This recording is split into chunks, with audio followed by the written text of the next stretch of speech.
Vamos ver agora a série da Polícia Rodoviária Federal em João Pessoa, porque a polícia concluiu que o condutor da motocicleta, onde estava uma jovem que infelizmente morreu esmagada ontem durante um grave acidente em João Pessoa, esse condutor não tinha habilitação e mesmo assim estava transportando essa passageira em uma moto por aplicativo. Não é isso, Albemar Santos? Uma viagem por aplicativo. E como é que fica a fiscalização por parte das autoridades para evitar que pessoas não habilitadas estejam à frente dos transportes e acabem causando tragédias como essa? Boa noite. Boa noite a você, Wallace. Boa noite, Heron, a quem nos acompanha através da Rede Mais Hora H.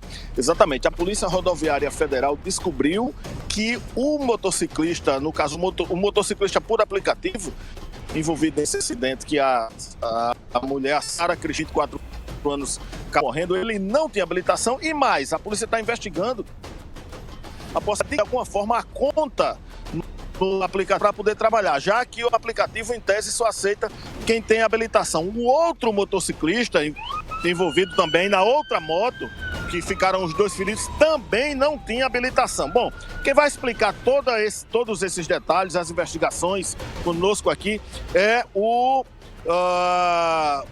nosso querido Jeová Quirino, ele que é Polícia Rodoviária Federal, superintendente executivo da Polícia Rodoviária Federal aqui na Paraíba. Por favor, nossa tela é essa. Heron Cid e Alisson Bezerra nos estúdios. Boa noite, obrigado por nos receber. Como é que andam as investigações sobre a questão da documentação desses condutores? O que é que já se tem de conclusão e o que é que ainda precisa ser investigado em relação à questão dessa documentação? E o laudo desse acidente, se já está pronto, enfim. Qual o trâmite a partir dessa tragédia que aconteceu ontem na BR-101 aqui na capital? Boa noite. Boa noite aos ouvintes da Rede Mais. Como você bem falou, é um caso que a gente lamenta bastante, né? Nós nos solidarizamos com a família da Sara, que infelizmente perdeu sua vida, seu bem maior que ela tinha, que era a vida.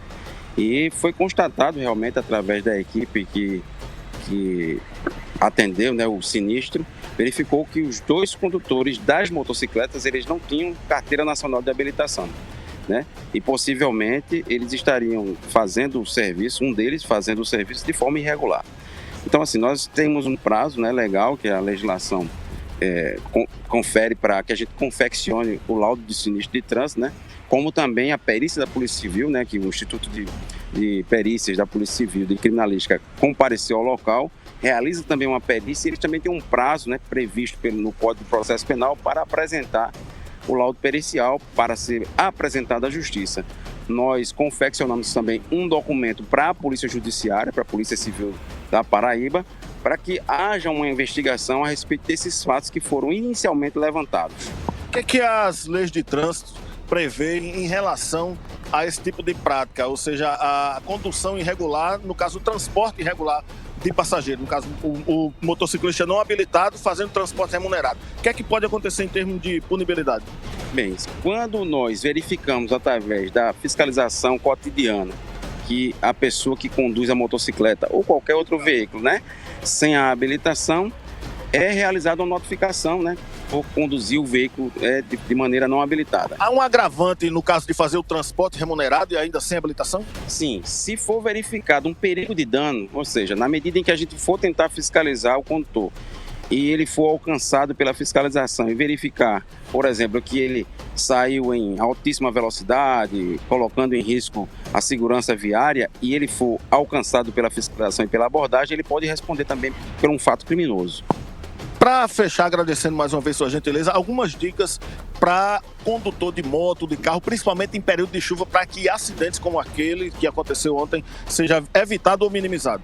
Sim, evitar o excesso de velocidade, né? Quando as condições meteorológicas elas ficarem complexas, a gente reduz a velocidade para aumentar a visibilidade. É sempre manter a distância razoável, né, dos condutores, dos veículos que estão ao redor da motocicleta e jamais ingerir bebida alcoólica e conduzir veículo. Essas são as dicas básicas que a gente faz. A gente vê um número altíssimo de pessoas mortas e tudo mais, a gente pede à população, conclama. Veja o exemplo, nos coloquemos no lugar da família de Sara. Hoje, ela não vai voltar para casa. Isso é lamentável. Então, a fiscalização busca justamente isso, preservar vidas.